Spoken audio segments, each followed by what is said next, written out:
Clowns. A few years back, a bunch of little people were visiting Fox and Friends, and they were celebrating the anniversary of Chucky, and they put on the mask and ran all over the building. Everybody was scared. I am running off to vacation for a count of 2 weeks. 2 weeks.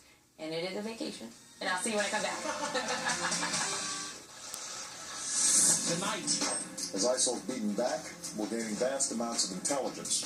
Thousands of documents, thumb drives, digital files, which we will use to keep destroying ISIL's networks and stop foreign fighters. President Obama tries to defend his disastrous record on fighting ISIS. Colonel Oliver North and Waleed Perez weigh in. It was Hillary Clinton. She should get an award from them as the founder of ISIS. Then Donald Trump continues to roast Hillary Clinton on the campaign trail. Go ahead. Make my day. And Clint Eastwood slams political correctness in America. All of that plus Laura Ingraham joins us. Hannity starts right here, right now. And welcome to Hannity. And tonight, President Obama addresses the ongoing fight against the Islamic State, which he says, of course, is the JV team, and they're not Islamic. Watch this. ISIL still has the ability to direct and inspire attacks. So we've seen terrible bombings in Iraq and in Jordan, in Lebanon, Saudi Arabia, Yemen, and Afghanistan, attacks on an Istanbul airport, a restaurant in Bangladesh, Bastille Day celebrations at a church in France, and a music festival in Germany. I do want to step back and note the broader progress that has been made in this campaign so far. 2 years ago, ISIL was racing across Iraq to the outskirts of Baghdad itself, and to many observers, ISIL looked invincible. ISIL has not had a major successful offensive operation in either Syria or Iraq in a full year. Now, the president also talked about his administration's latest scandal, sending $400 million in cold, hard cash in the dark of night to Iran while Tehran was releasing American hostages. Look at this. It's been interesting to watch this story surface. Some of you may recall, we announced these payments in January. Many months ago. There wasn't a secret. We announced them to all of you. Josh did a briefing on them. This wasn't some nefarious deal. The only bit of news that is relevant on this is the fact that we paid cash, which brings me to my last point.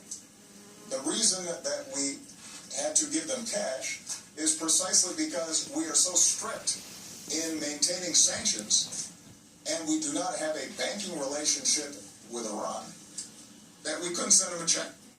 Now, meanwhile, the president and John Kerry and Susan Rice, they all admitted some of this money could, in fact, be used for terrorism, the cash that he gave them. And there's now with reaction, the host of War Stories, Colonel Oliver North. Colonel North, I can't think of a better person to comment on this story than you, sir. Well, Sean, I watched that press conference, was absolutely astounded.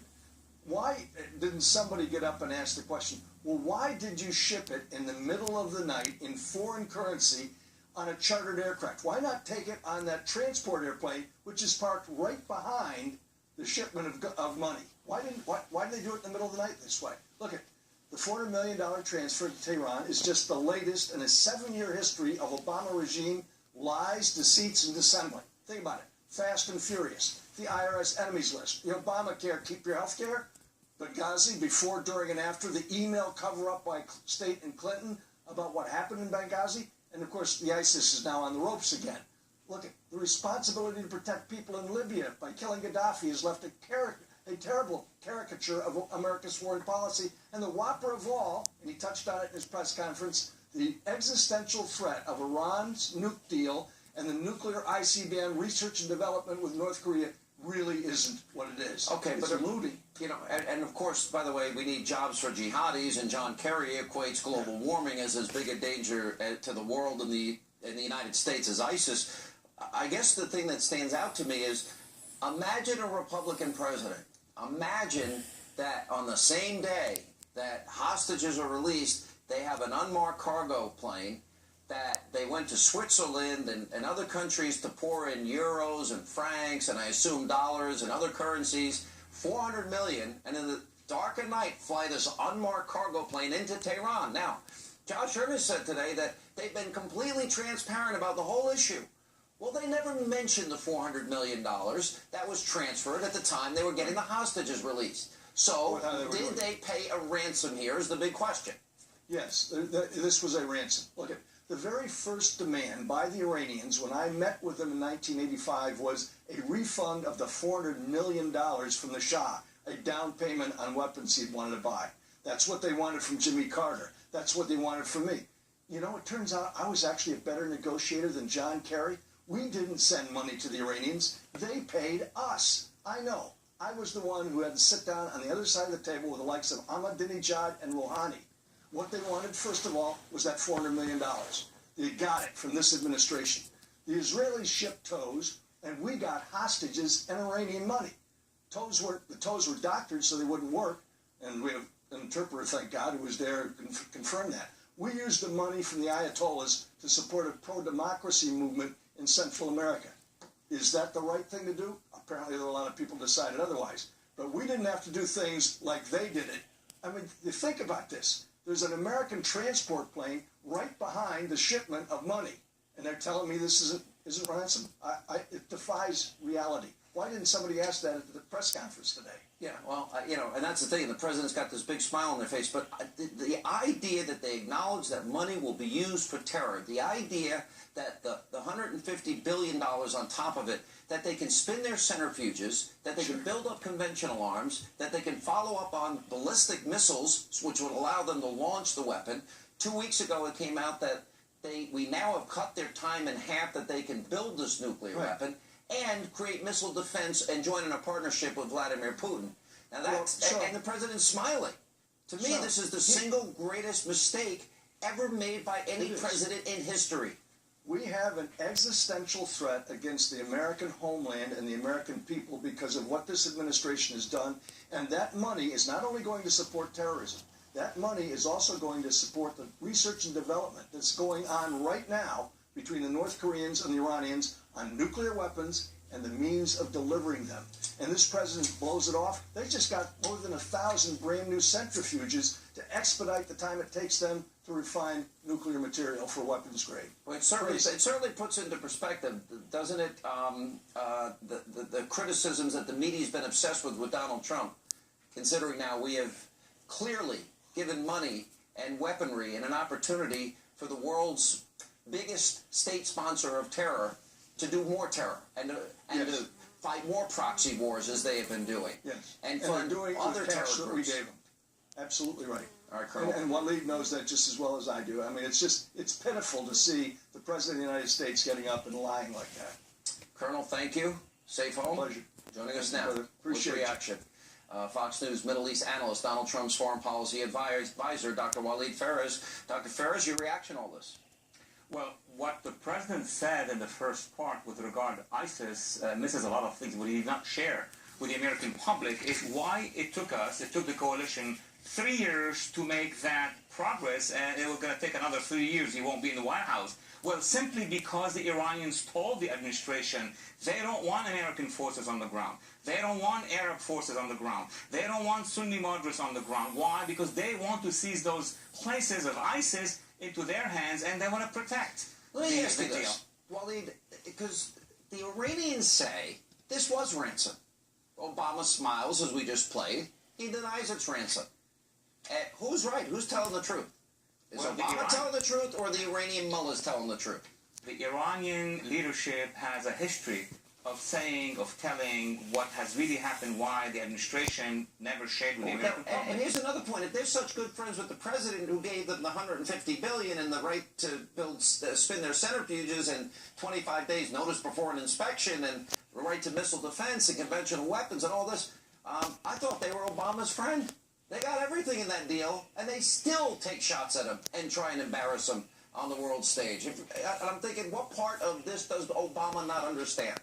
It's not just a bad deal, it's a very bad deal, and the Iranians are showing this. Not only we give them, as you said, Sean, $150 billion to improve their drone, their weapons, they are actually still kidnapping and have Americans in their custody, and we are paying money to get them out. This is the absolute worst deal ever signed in the history of deals. You know, I thought Fast and Furious is bad. The Obama administration gave guns to, let's see, gangsters, drug dealers, kidnappers. They gave them guns. They didn't even put a GPS on it.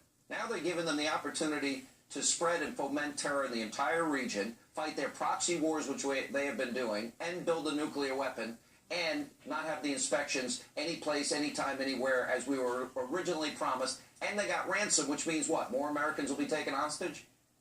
That is very, very ironic, because at the same time we have Americans negotiating with them, with the Iranians and companies and people linked to the administration. We have American individuals who are captured and detained, and at the same time also we have abandoned our allies when we negotiated that deal with Iran. We have not included Israel, we have not included the Gulf, we have not included Jordan.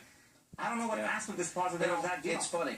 If you look at the economy and you look at the world post-Obama, if there's any one human being, the community organizer, the Alinsky disciple, the Church of GD America, the friend of unrepentant domestic terrorists, there's never been anybody this unfit to hold office. And he's criticizing Donald Trump. I'll take Trump any day. Thank you, Waleed. Coming up next tonight, right here on Hannity.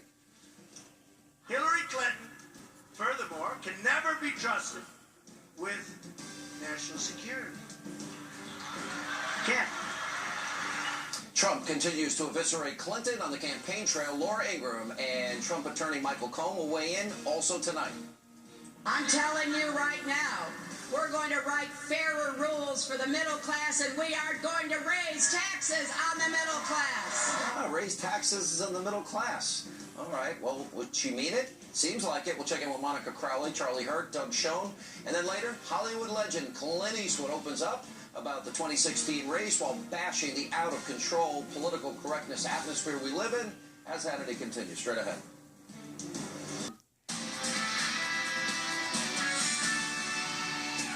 Live from America's News Headquarters, I'm Patricia Stark. President Obama admits ISIS will continue to be a threat to our country, even though the extremists are being pounded by U.S. warplanes in the Mideast. Mr. Obama met with his national security team at the Pentagon Thursday to review the war against ISIS. He says the militants are losing key strongholds in Iraq and Syria, but the U.S. and its NATO allies remain the targets of lone wolves, inspired by ISIS to carry out terrorist attacks. Despite that threat, the president says the U.S. will keep, quote, grinding away at the group. Well, Apple is joining the growing list of high-tech firms offering so-called bug bounties. The computer giant will give hackers as much as $200,000 if they can discover security flaws in the company's software. Google and Facebook have long offered cash rewards, allowing them to fix any glitches before they go viral. You'll have 4 more years of Obama if you elect Hillary Clinton. 4 more years. Remember this, Hillary Clinton essentially wants to take away your rights under the Second Amendment. She wants to take away your guns. She wants to take away those bullets. She wants to take away your rights. Hillary Clinton, furthermore, can never be trusted with national security. Can't. That was Donald Trump hammering Hillary Clinton on the campaign trail earlier today at a town hall in Maine. Now, Trump has been going after his Democratic rival very hard in recent days. Here with reaction, editor-in-chief of LifeZet.com, Fox News contributor, nationally syndicated radio host Laura Ingraham, and from the Trump Organization, special counsel to Donald Trump, Michael Cohen is with us. All right, so here's the left-wing media doing the bidding of Hillary, sort of like an extension of her press office, trying to say, oh, Donald Trump, an intervention is needed. I've talked to every single person I know in that campaign, and you can affirm that I know many and if not all. Yes, but you didn't speak to me. I did so. Stop it. None of this is true. None of it. None of it. There's not a single word that's coming out of this liberal media's mouth that has any accuracy at all. There is no infighting. There is no concern. There is no anything. And whoever these people are that they claim that they're talking to, it's an absolute lie. You know, and Laura, as I watched Mr. Trump the last few days, he seems very focused. He's no longer fighting Paul Ryan, John McCain, or Ted Cruz, or Right. Mr. Khan. He seems back on issues, focused, as a lot of people that were critical said he should be focused on. Thoughts? Yeah, I mean, you have to stay on the offense. If anyone needs an intervention, it's the former Secretary of State, given the fact that she can see a tape of what Jim Comey said and just do a bald-faced lie on national television when asked twice by Chris Wallace. So.